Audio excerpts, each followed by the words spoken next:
สบายดีพี่น้องสบายดีสิทุกคนพี่น้องเขามาเพื่อนกกเพื่อนเข่าบาดาวพี่น้องบอลพอเพิ่นอยู่อาศัย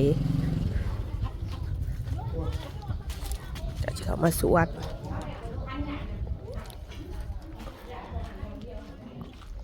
เพื่อนหลังนี้เคยเป็นเพื่อนปักคูนมาก่อนนะพี่น้อง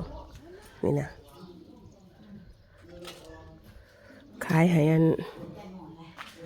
ายให้แม่บ่าวดาวพี่น้องขายแล้วยายคูนก็ไปอยู่ไปปลูกบ้านใหม่ลูกสาวเพื่อนลูกสาวยายคูนเพื่อนลูกยายคูนเท่าไหร่เย็นเนาะ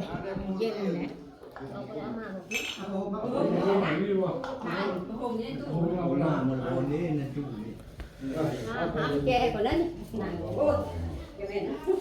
เฮ้ยกระเบื้องสุดโกนกลางเพื่อนเก่าเจคูนพี่น้อง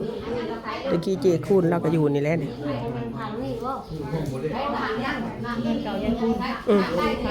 แม่เราดาวแม่แสนปลายบอกคำว่าตามเจคูนกับลำบางใหญ่ตะกี้มันมีแต่ตัวนี้ได้นี่แต่ตัวนั้นนะเขาต่อเองตอนขายยังมีตัวนั้นไปเห็นอาจารย์แม่เดาเฮ้ยตะกี้เนี่ยเพื่อนยายคุณเนี่ยมีแต่ลังนี่เนาะตัวนั้นน่ะต่อเอง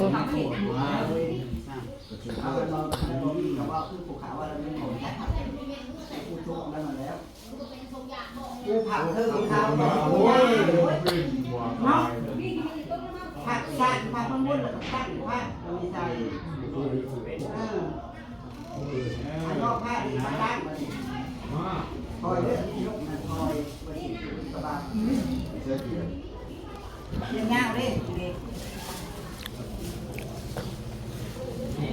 กระดาษนะไปขูดแล้วไปกระดาษกระดาษมันจะหั่นได้เลยเต้นก็เคยเข้ามาตั้งแต่ข่าวประคุณอยู่ก็ได้ตอนเขาไม่เท่าสุมาอยู่เคยมาสอนกับเธอเห็นแต่ทางนอกปูกะโลนะซ้ายตัวเบิ่งดูนะยังจะว่างมเขื่องกลางหมดวันดินมันสูดเขาใส่ดินบ่แจบเนาะมันจะเป็นแบบสี่พี่น้องคันดินบ่แจบนะมันสุดลง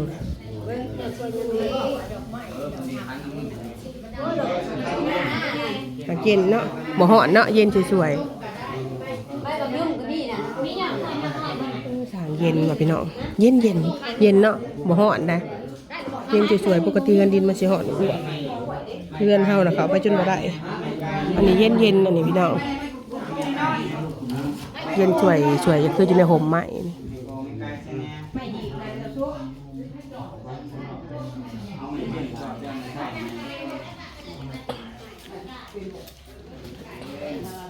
บ่มาในร้านแหลนเป็นรถเลยสิเป็นบ่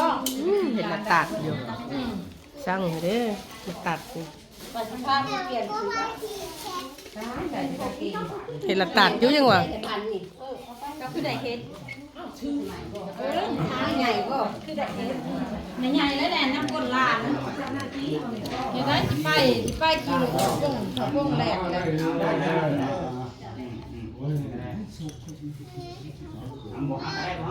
ถามพวกนั้น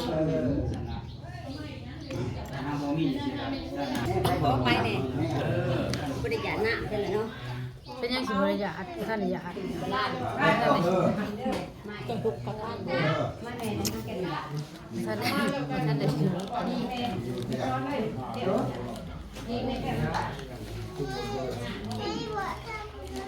การขอใช่อยู่ใส่ลูกอย่าไปเด้อบ่เลยบ่เอาไม่ดังทำพิธีเรื่องอะไรยังก่อนในสวดในสวดเพื่อนเลยนะสุดเพื่อนนี่นะอยากนั่งโลกคอยนะขอพันของมาล้างในร้านนะคะของใส่ร้อนสัมมาสัมพุทธัสสะพุทธะมุขะมุสะ ธัมมาปุพะมุสาสังฆปุพะมุสาอิมาลาบุพังปุราปัมมังโอเสตัสสามิ ใครก็มันหม่นแล้ววะ นะโมตัสสะภะคะวะโตอะระหะโตสัมมาสัมพุทธัสสะนะโมตัสสะภะคะวะโตอะระหะโตสัมพุทธัสสะนะโมตัสสะ ริงคลานิโยอนุตตลังปุญญังเกตังโลกัสสาเยดานังธรรมสังฆัญจาปิกาโวปัญญังวาสัมปิตังตังวโรวะหังโสนาเยสันติเตมังกริตังสัตตะทุตินันตตุพุทธสันติกาลาตุวังเทตาวังอากิโตสันโตมุตโตสัพพะปัญญินันจัสสะปะโลกาลาสิมุตโตสัพพะสังฆภาวะสิโตสัพพะเวนะมติกันโตนิมุตโตจาตุวังภาวะสัพพิติโยเอวัสสันตุสัพพะโลกวินังนาติภวัตตันตรายโยสุขิติกายโยภาวะอภิวาทนาสีนิสานิจังมุตาปัญจาอิโยจัตตารโอธรรมาวัฏันติอายุวันโนสุขังภารังอาวามังคารัญญาโยยามานาโมสาโกนาสาสันตุปะปะกะโหตุสุขังพุทธานุภาเวนะวินาสมิตุยันตุนิมิตังอาวามังคารัญญาโยยามานาโมสาโกนาสาสังตุโสปินาอาคันตังธัมมานุภาเวนะวินาสมิตุยันตุนิมิตังอาวามังคารัญญาโยสาสันตุปะปะกะโหตุโสปินาอาคันตังสังฆานุภาเวนะวินาสมิตุข้าพยาปตาจนีพยาสุข ชายชินหอมเพื่อนพี่น้อง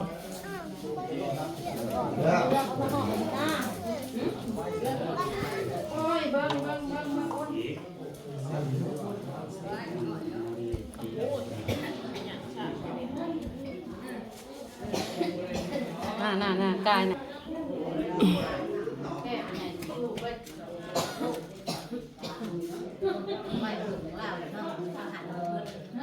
ไหวเบิ่งนะแม่ซื้อมาไล่แล้วการกระทำคนได้เนี่ยเกิดการแบบนี้เพราะคุณมาหลดมาได้ทันเกิดการบอกทั้งหมดรับไปส่งก็เกิดการคนมาบ้านไม่มาสบายดีพี่น้อง รอบจักปีเจ้าเขามาเฮือนเจ้าเองบัดนี้ ห่วย ตั้งแต่ขายบ่ จากปีแล้ว ตั้งแต่ขาย โอ้ย ก็บ่ได้เข้ามาเลยบ่ ไม่ได้กลับมาแล้วน่ะเสือ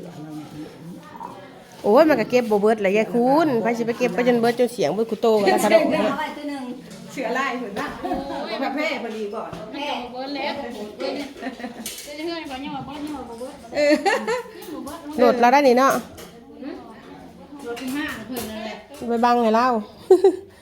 เราอยากได้ก็บังอยู่วัดไปแล้ว เพียงได้ซื้อ คนได้ขั้นใหม่แล้วสูดอีกได้เคียจะโชดอีกบ่าวใหญ่เอ้ย เอาคันได้ไปบังให้เพิ่นไปเถอะ ขั้นใหม่ บ้างว่าคันใหม่ไปแล้วเนาะ เออเอาโหลดงามๆพุ่นแล้วเนาะ เพิ่นว่าตัวนี้ให้ลูกแล้ว เออ มาแล้วตัวนี้นะ ตัวเองเข่าเลย ลูกก็แห้งบ่เอาจะบ่ได้สูเอาแม่มาเสือลายเอาไว้ตัวเดียวเนี่ยก็ว่าเนี่ยเสือทบก็ไว้อยู่ทางในเนี่ย ที่เราจะทุกอันตะ ให้เบิร์ดแล้วก็บ่มีบ่เบิดกันเบิร์ดอันนี้ยังไปให้เบิร์ดสิ บ่ให้เห็นก่อนกูอยากเห็นน่ะกูละคนกับบ่อยากเห็น เห็นก็สิไปย่างเอาไว้จักโตไว้เบิ่งไว้อันน่ะ อันนี้อัน ไปเฮ้ยพัดชิม เมื่ เมื่ อ อ เพื่อนมันจะคุยทั้งนั้นเลยทั้งนั้นเนี่ย เมื่อเราแบบพ่อเข้าไปนี่ ตัวนี้เพิ่นกองมาเองคือนี่ตัวนี้ ใส่ชิ้นออกเพื่อน ไม่ใหญ่คูณก็มีแต่ตัวนั้นแหละนะตัวนี้เพิ่นไปกองเองเพิ่นก็เป็นแต่คนมา เอารู้ว่าทันปะราสิคายนั่นน่ะว่าเฮือนนี่แหละใครจะเอาป้าแม่ตะพดอันนี้เนาะเตะกันเลยนี่ว่าเอาเลยพอเอาอยู่มันเตะกัน เพิ่นสิ นะ ขายก็ได้บ่ จ้าโอ้ก็ว่าพื้นกับพ่อค้าอยู่หน้าผู้เดียวเนาะอยู่ผู้เดียว ดินไม่ซื้อ10,000เลย หน้าผัด หน้าบ่หนึ่งเพื่อนบ่หนึ่ง ดินลมเฮือนเนี่ย หมื่นเดียว11,000ก็ซื้อตั้งแต่ไหว เขาซื้อ ข่อยนี่ซื้อ อืม ซื้อ11,000ก็มาปลูกใส่มีแต่ล่างนั่นแหละของขายล่างนี้ ใส่ชิ้นอ้อมเฮือนนี่พี่น้อง แล้วตรงหน้าต่างนี่มันมี โอ้ยตะกี้ก็เทื่อล้างหน้า นี่แต่ข้างล่างก่อน ไอ้แล้วมาเฮ็ดก่อออกไม้เดี๋ยวนี้ เรามาเห็นเอาได้ พี่นักเด้อพี่น้อง ก็เป็นคล้ายบ่ มันกินโลดมาใหญ่ แหละพี่น้องน้ำมันน้ำเนี่ย แหลยืนนะ โอ้ยกูกระจังหม้อเป็นสว่างเลยได้บ่มันยืนได้ลูกค้า โอ้ยเอาอยู่ดีมีแห้งเด้อครับ ให้หน้า ครั ผา บ ก ล่า นี่ให้หน้าผากนี่ หลอดปลอดภัย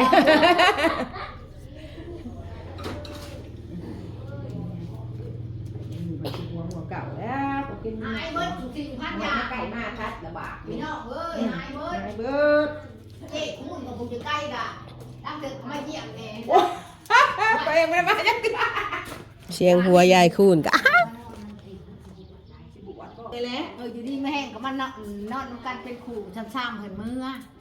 ก็เพิ่นเมื่อปกติก็โอเคเฮานี่แม่ตาว่าไปจะไปอยู่น้ำ ถ้าเพิ่งสถานการณ์บุญบ้านเด้นี่ ฮะ กับคุบสิบะบวชไว้จะบอก ไหวแล้วการมันก็อยู่บวชแล้วมันเละจ้ะ สิบะไปยังหึงเนาะเสียนข้างยังหึง มึงเสือกมึงเสือกป้าป้านี่ก็เอาเงิน มีอย่างบอก จัก เจ้าแหละ น่ะย่างมันน่าถือกินเฮาก็ถือกินเนี่ย ลูก เจ๊เจ๊เพื่อนมันเจ๊เพื่อนป้าแต่เนาะ ลูกสิเมียนยังซอยก่อน เพื่อนว่าก็จะไปว่านะ โอ้ย มีสู้หลังเด้อไปแล้วแล้ว ไปไป ก็ว่าสิได้มือขน่อยลายคนละโลกว่าพากันสิโนดหรือพากันว่าเวลามันมีลูกเมียเนี่ยจะได้ยังมาใกล้มาก น้องสาวคอยน้องเพื่อนก็สิว่าผู้สิถามเป็นยังไงแล้ว ไม่เห็นนา มาเย่ล้างคนเด้อเอาไปแย่ใครเย่ล้างให้เคยให้ตนน่ะมันก็แต่ว่าดูเฮ้ย เรียบกวาดเรียบร้อย เอาไปคามันก็พอเลยคนยาก อ้าวตู้ใส่ใส่กับตัวนี้นะตัวนี้ใส่ใส่ใส่ โอ้มันใส่กันนั่นแหละแต่ว่า ว่าอยู่คนละห้องว่า ไม่ใช่อันนี้ไทยเหมือนเราเหมือนแม่ได้ขนาดสูงอ่ะ เรียบกวาดแล้วพี่น้องเอ้ยวันนี้พี่น้องเอ้ยล่าคลิปสำนี้แล้วได้จ้าพี่น้องสบายดีสบายดี เต็มเอาเต็ม